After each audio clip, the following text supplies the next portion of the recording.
So guys, in our previous video, we have already completed the EDA, the feature engineering part, even the data cleaning part. We also saw a lot of visualization diagrams and all. Now, and if you remember guys, we also saved one cleaned data set, right? Within our local folder also. And the same file, this is the file name that we cleaned it and we have saved it in our local folder. Now I'm going to use this particular file and probably do my model training. And with respect to model training also, we are going to focus on multiple things. One is, first of all, we'll be taking this data. We'll see if we can perform any kind of feature selection by using correlation. And then what we are going to do is that we're going to train with a simple model. And then finally, we'll be doing something called as hyperparameter tuning. Now, with respect to hyperparameter tuning, we'll start with grid search CV and randomized search CV. I'll also be explaining you the theory part as we go ahead. Okay, so let's go ahead. First of all, just go over here, open a new notebook file. So I've opened a new notebook file over here. So I'm just going to write model training, right? So let's go ahead and quickly import some of the basic libraries. So for that, again, I will go over here, and again, all the basic common libraries are here itself. I will not waste my time, but instead just copy and paste it over here itself, right? So perfect. This was the first step. Now let's go ahead and import our clean data set. So here I'm going to write df is equal to pd underscore read underscore csv. Read, sorry. Yeah, pd dot read underscore csv. And here I'm just going to write my Algerian cleaned dataset .csv file, and let me just execute it. Okay, it is showing ppd, not a problem. So let's go ahead and write df.head. So this was the data that I actually had. Now let's see what all things we can do. Again, a simple cleaning is again required over here. First of all, let me make some cells. Okay. Now to begin with, first of all, let's go ahead and see my columns. So these are my columns over here. And you know that in this particular data set, I don't require date, month, and year, because based on these independent features, we'll try to calculate what is WFI. Since this is a regression problem statement, I'm just going to compute WFI based on all the independent features. Even classes, I'm also going to consider. Okay.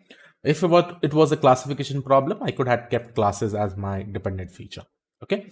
So let's go ahead. And now, first of all, I'll just write df.drop.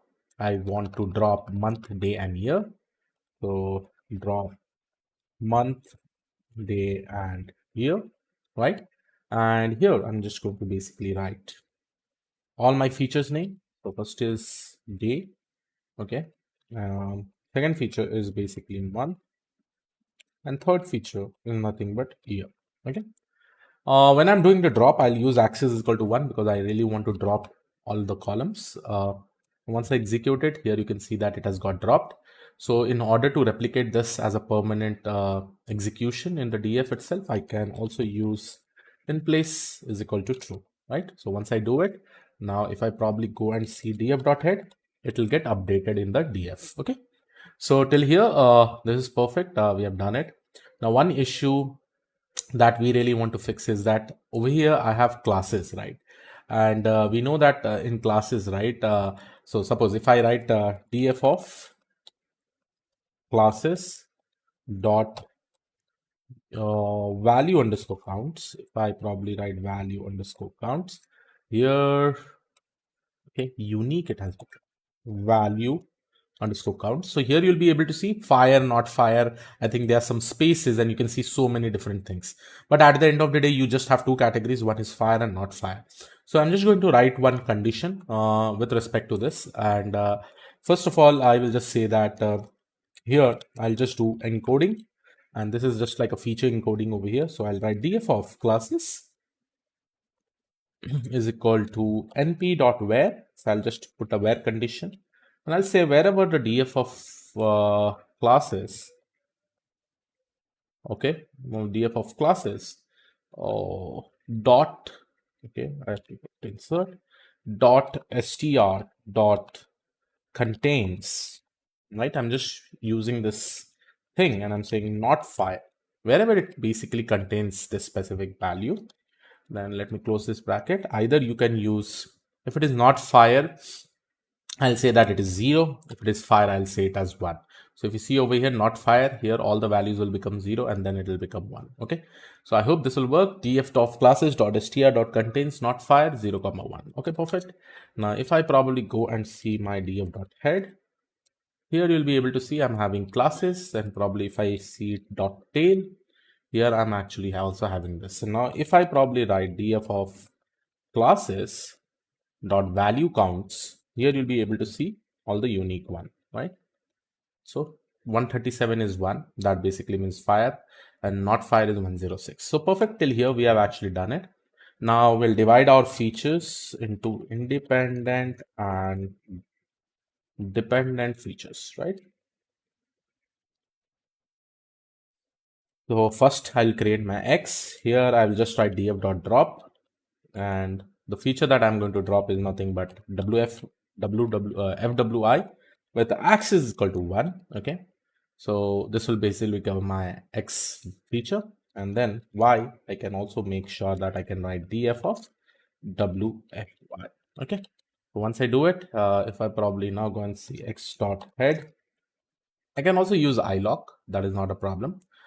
So here are all my values, and similarly, if I probably see, these are my WFI values, right? So this will become my independent feature. Now let's go quickly and see some more. What you have to do after creating this is that do our train test split. So train test split.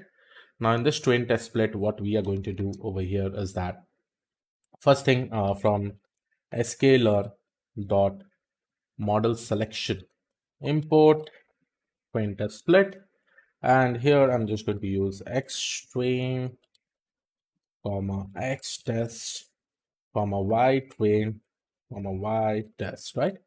And here I can basically use my train test split, take my x comma y value, set my test size value as 0.25. I'm just saying that thing, saying that okay, 25% of the data can be put in the test data and some random state value so that you also get the same output. Okay. So done. This is perfectly done. X train, X test, Y train, and Y test, train test split. Everything is done. Now, if you probably just need to verify, I can just write X train dot shape. So this is also 120 or 182, 11, and X test dot shape is also will be coming at somewhere around 61 to 11. So 61 is basically in my test data, and 182 records is my train data. Perfect. Now let's do one thing. Let's quickly go ahead and do feature selection. Okay, feature selection based on correlation. Okay. Here I can basically use xtrain.corr because these are the correlation based on our independent feature. And I need to make sure that if some of the features are very highly positively correlated or highly negatively correlated, right?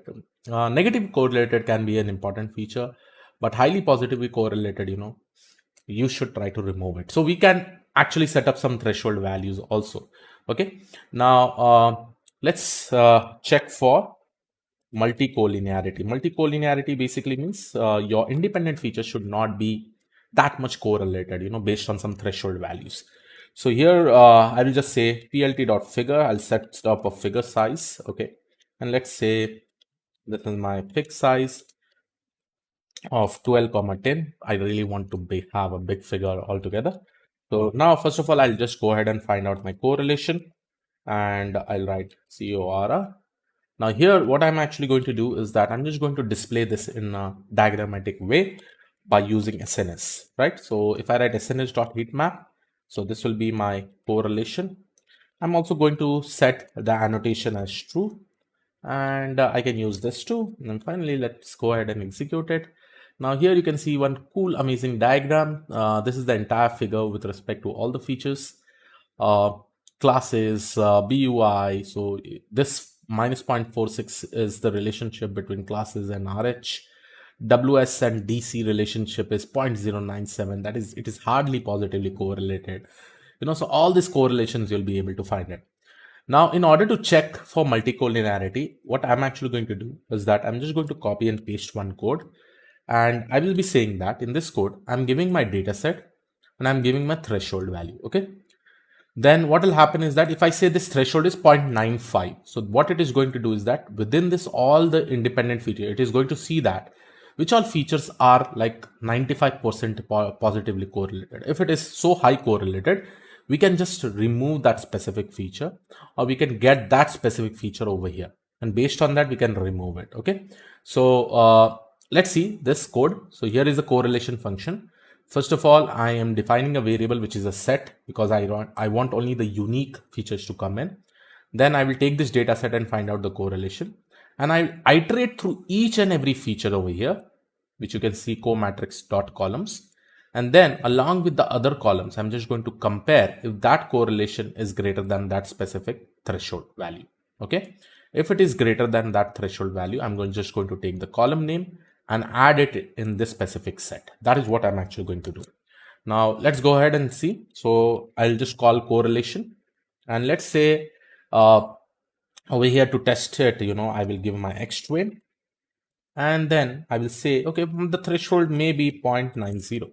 Okay, so I'm saying that whichever features are highly positively correlated, right, around 90% or greater than 90%, not equal to, but greater than 90%, just pick up that column names and give me. So once I execute it, here you can see one column is there, BUI. So BUI, here you can see BUI, BUI with DMC, right? So here you can see it is 0.98%. With DC, it is 0.94%, right? So here you are able to compare and you are able to get the column name itself, right? So with two features here, you can see with DMC it is 0.98, with DC it is 0.94, right? So I want to basically use this feature, and I can also delete it because I can use these two features, right? So unnecessary, I don't have to increase my columns, right? Now here I have set the threshold, right? I have set the threshold, but the normal threshold is set up by the domain expertise, right? So whoever is a domain expert, whoever is the product manager, he will be actually helping you to set up this specific value. So here, suppose if I write 0.75 and execute it, you can see this many number of features can be actually removed, right? So let's say that in this particular case, I am just keeping it as 85%. Okay, so I have two features, BUI and DC. So here also you can see DC, somewhere it is more than 85. So with DMC also, with BUI also, right? So two more features you can basically remove it, right? BUI and DC is actually there. Now what I'm going to do is that I'm going to drop these features, and let's say I have just selected 85% as my threshold value. Okay, so drop features when correlation is more than 0.85. I'll also show you different ways how you can drop the features as we go ahead with more and more examples. Okay, so first of all, I will just say core underscore features. Let me save this over here and let me take it. Okay, and then what I'm actually going to do, I'm just going to say xtwin dot drop, and this will be my core features with access is equal to 1 and in place is equal to true. Okay, and similarly I will say xtest dot drop, because I also have to make sure that all these things is implemented in xtest. Also we have to drop that specific data also over here, right? And finally you'll be able to see my xtwin dot shape comma xtest dot shape, right? So once I execute it, here you'll be able to see that I'm getting 182,9, 61,9. And before, if you probably see, you had more features like 11. So two features has got dropped based on this particular threshold. Okay. Now, one important step before we train the model, that is feature scaling, or in this particular case, I will do standardization. Okay, so let me make this as a markdown. Always make sure that you keep on writing the comments, guys. That is always a good idea, right? So I'll say from sklearn, let's see where the standard scalar come into. Sklearn standard scalar, right? Just search for it. It is in pre-processing, right? So from sklearn dot pre-processing, I'm going to import the standard scalar, right? And this will basically be my scalar, which will basically say standard scalar And here in this standard scalar, I'm just going to initialize it. And here I'll say xtrain is equal to scalar dot fit underscore transform on my xtrain data, and x underscore test is equal to scalar dot transform, because we only do transform for our test data. So x underscore test. So perfect. What you can also do is that you can create this as a new variable like scaled, and this can also be scaled, right? So once I execute this has got executed perfectly. Now, if you probably go and see your xtrain scaled, here you'll be able to see all the values in the standardized format, right? Now, quickly, let's do one more step just to find out how the outliers looks with respect to this specific data, because and for this, once we standardize it, it is always good that we follow the steps, and we'll try to compare with respect to train and the standardized data. How does the outlier will look by using box plots? Okay, so box plots to understand effect of standard scalar. Okay, and this I'm going to make it as a markdown. Just execute it. And let me just do this simple copy paste of this code. So here I'm creating a subplots. I'm saying data is my xtrain and this is my xtrain scale. So let's go ahead and execute it. So this is how my data looks like. Here you can see before my xtrain, before scaling, it had a lot of different outliers. The unit was completely different. Now you can see that all are in the same scale with the mean or median near to 0, right? So here you can see almost everything are in the same scale. So you don't have to basically worry about it, right? So here I've actually used box plot. This was what was happening before standardization, and this is what happens after the scaling. That is basically the standardization process. Okay.